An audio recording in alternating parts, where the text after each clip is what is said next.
Hello, ഇന്ന് ഞാൻ ഉണ്ടാക്കുന്നൊരു simple chicken കറി recipe നമുക്കൊന്ന് നോക്കിയാലോ. എളുപ്പത്തിൽ തയ്യാറാക്കാൻ പറ്റിയതാണ്, നമുക്കൊന്ന് നോക്കാം. ആദ്യം തന്നെ പാനിലേക്ക് കുറച്ച് വെളിച്ചെണ്ണ ഒഴിച്ചു കൊടുക്കുക. അത് ചൂടായതിനു ശേഷം നമ്മളതിലേക്ക് സവോളയും പച്ചമുളകും ആഡ് ചെയ്ത് കൊടുക്കുക. നിങ്ങളെടുക്കുന്ന ചിക്കൻ അനുസരിച്ചുള്ള ക്വാണ്ടിറ്റിയിൽ സവോളയും പച്ചമുളകും എടുക്കുക.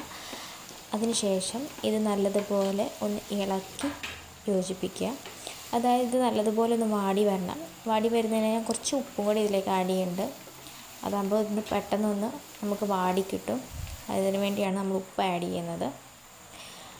നല്ലതുപോലെ ഒന്ന് ഇളക്കി കൊടുക്കുക, വഴറ്റി എടുക്കുക.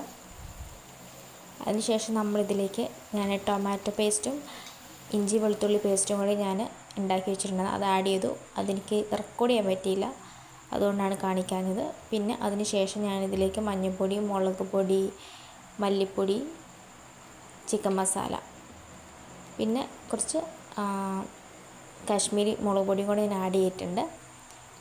എന്നിട്ട് നല്ലതുപോലെ ഒന്ന് ഇളക്കി അതിന് ആ മസാലയുടെയൊക്കെ ഒരു പച്ചമണമൊക്കെ ഒന്ന് മാറുന്നോളം വരെ നമ്മൾ നല്ലതുപോലെ ഒന്ന് ഇളക്കി കൊടുക്കുക.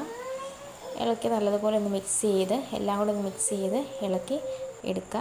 ഇതിന് ശേഷം ഞാൻ ഇതിലേക്ക് ആവശ്യമായ വെള്ളം ഒഴിച്ചു കൊടുക്കുക. നിങ്ങളുടെ ചിക്കൻ അനുസരിച്ച് നിങ്ങൾ ആവശ്യമായ വെള്ളം ഒഴിച്ചു കൊടുക്കുക. അതിന് ശേഷം ഇത് നല്ലതുപോലെ മസാലയൊക്കെ ചിക്കനിലേക്ക് പിടിക്കാൻ വേണ്ടി ഒന്ന് ഇളക്കി കൊടുക്കുന്നുണ്ട്. ഇളക്കി എല്ലാം ഒന്ന് യോജിപ്പിച്ച് കൊടുക്കുന്നുണ്ട്. എന്നിട്ട് ഞാനിതിൽ അടച്ച് വെക്കുന്നതിന് മുന്നേ ഞാനിതിലേക്ക് കുറച്ച് ഉപ്പ് ആഡ് ചെയ്തിട്ടുണ്ട്. പിന്നെ ഒരു നാരങ്ങയുടെ പകുതി നാരങ്ങ നീരും ഇതിലേക്ക് ആഡ് ചെയ്ത് കൊടുക്കുന്നുണ്ട്.